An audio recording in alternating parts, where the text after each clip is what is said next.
Okay, so I was told to share this dream that I had a while back because it's going to resonate with the current energy right now.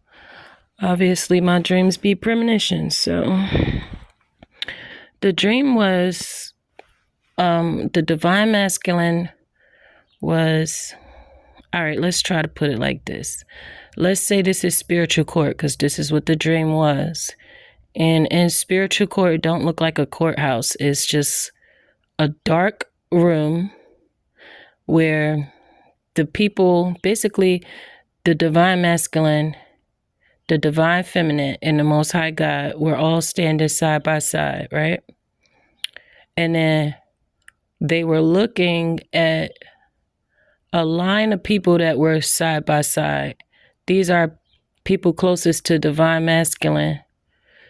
And it was his mom, his best friend, somebody he grew up with like majority of his life. He's broke bread with this boy. He's done dirt with this guy. Like, this person knows all this person's secrets. And a few other people that, a few other people. I don't want to be at a camera. Okay, so there's a few other people there too. And basically those people look kind of all right, not kind of, but they were like, all right, like sleepwalking kind of. They were standing there like soldiers. They had a blank look on their face. It was like the Most High had control of their body, mind, and spirit. Of course he does. So he basically had them there to stand trial. And they had to, the divine masculine walked over to his mother first, and he asked her, he said, "Have you lied to me? Have you ever betrayed me?" And she said, "Yes." Then he walked over to his friend. He said the same thing. "Have you ever lied to me? Have you ever betrayed me?" And he said, "Yes." So it's like in the 3D, these people lied to him, act like they got his back. They love him. They care for him. They protect him. They support him.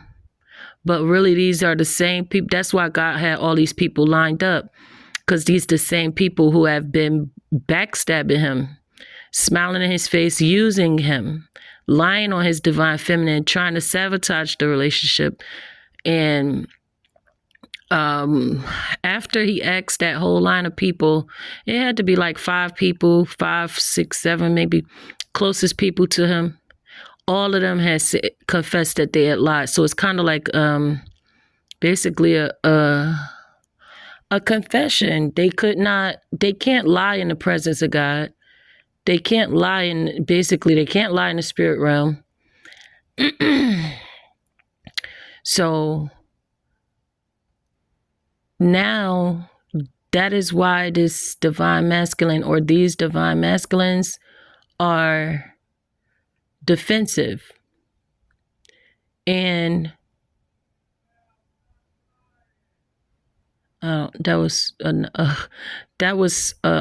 neighbor. I don't know if you heard him.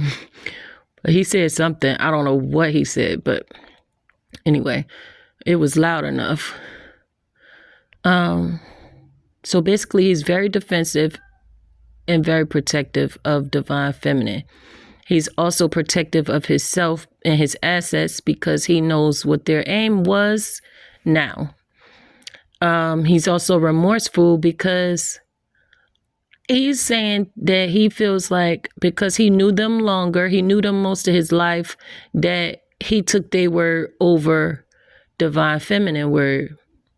And when divine masculine and God and divine feminine left that spiritual court, there was no reason for him to ask divine feminine, because she wouldn't be standing by his side. If she was a false person, God would have had her standing next to those people.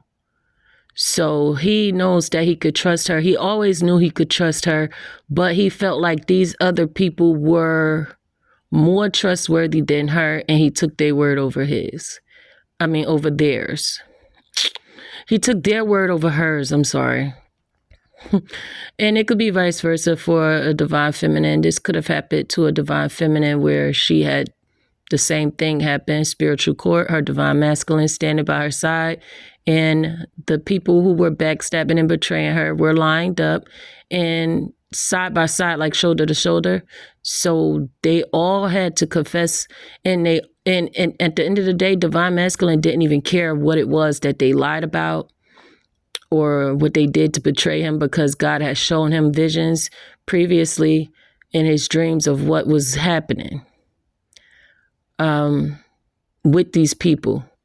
But, you know, when you're a religious person, you read that messages and, you know, like messages from God and visions and all of that is not real. It's just a dream. A lot of people think a lot of things that they see in their dreams are just dreams. It is not. It's a sign, and it's proof, and it's facts. So that was the message of this morning. And I also, at 11:11 this morning, there was an owl outside. And I'm like, I never hear owls in the daytime, but thinking back, I have been hearing them in the daytime. So there's some good luck, prosperity, and abundance coming in. And also there's a union coming in, hence the 11:11. And the owl, that's a mating call. So you guys get prepared for divine union and get prepared to see a lot of people being removed out of divine masculine life. Like the way that divine feminine cut a lot of people out of her life, it just went solo for many years. She don't mess with nobody. She don't talk to nobody. He's about to go through that same thing. And all of these people are going to be blaming divine feminine, thinking it's her fault. They don't realize that he got the truth already. And it was them telling him the truth. So he's going to trust what he's being told by God. He's not going to trust what these people are saying anymore.